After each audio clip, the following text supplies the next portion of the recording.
We just finished eating at Chubby Fish downtown. It's one of the most popular, if not the most popular, restaurants in downtown Charleston. In fact, it's so popular, it opens at 5. We got here a little bit before 3:30 and a line had already formed. By the time it was 5 o'clock, the line went down the street. The chef specializes in sea to table, so you're getting a lot of fresh fish right off the boat. And he has really wild imagination in his dishes.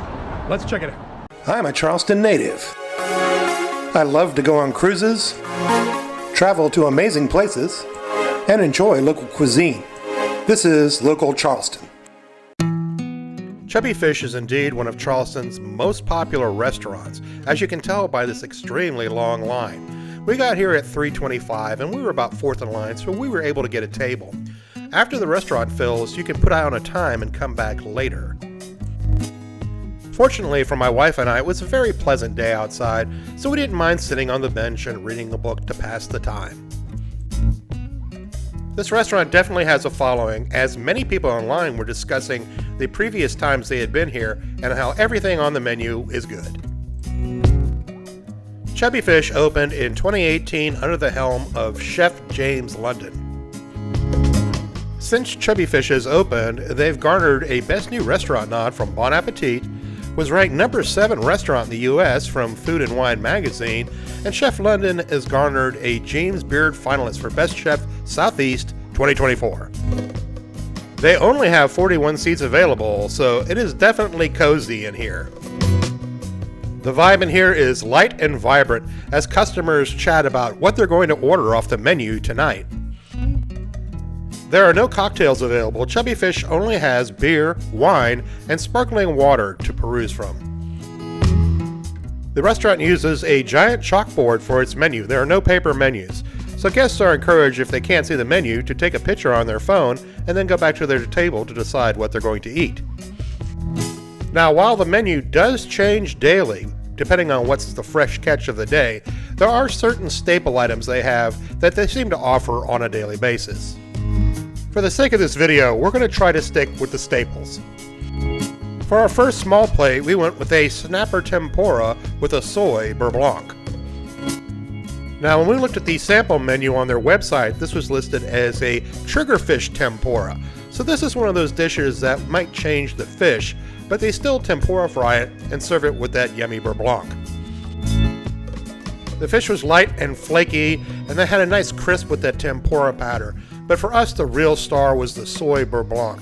That took the fish to a whole new level. These crispy little bites really satisfied and was a great start for our meal. For our second small plate, we went with the grilled oysters that are served with a crab fat curry, cashews, and crispy rice on top. This is one of the more complex dishes we had an interesting mix of spices and flavors, and offered a really earthy taste to it. Being that the flavors were so complex, it's really hard for me to give you an accurate description of what it tasted like. You're just going to have to come here and try them yourself. Now, this is one of their larger plates, the chili garlic shrimp with jalapeno, ginger, and white rice. The dish is topped with 6 good-sized fresh local shrimp. Now, I do have to give you a heads up. Out of the dishes we had, this one was definitely the spiciest.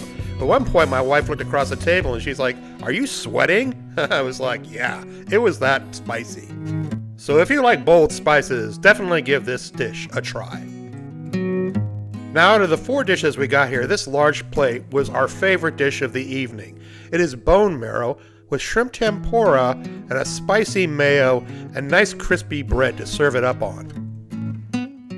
Now, I was very apprehensive when we ordered this because I had never tried bone marrow before, and I was really worried I wasn't going to like it. But as it turns out, that bone marrow is really what made the dish. It gave it a nice hearty flavor. The tempura shrimp were nicely fried, and that spicy mayo that it's all soaked in really added a nice extra spicy profile to it. And when you mix all the flavors together, it was an outstanding dish. The bread was nice and buttery and crispy. When you go here, definitely order this dish. Now, on a side note, if you are sensory sensitive, you want to take into fact that the music in here is rather loud, which means the talking is loud too. So if you have sensitivities, I would definitely take that into consideration. But all in all, the food was good, the service was great, and it's definitely worth trying out. Just be sure to get here real early, bring a book, and pack your patience. If you enjoyed this video, please like, subscribe, and follow. It doesn't cost you anything and it helps to grow the channel. And we put out a new restaurant video each week. And as always, thanks for watching.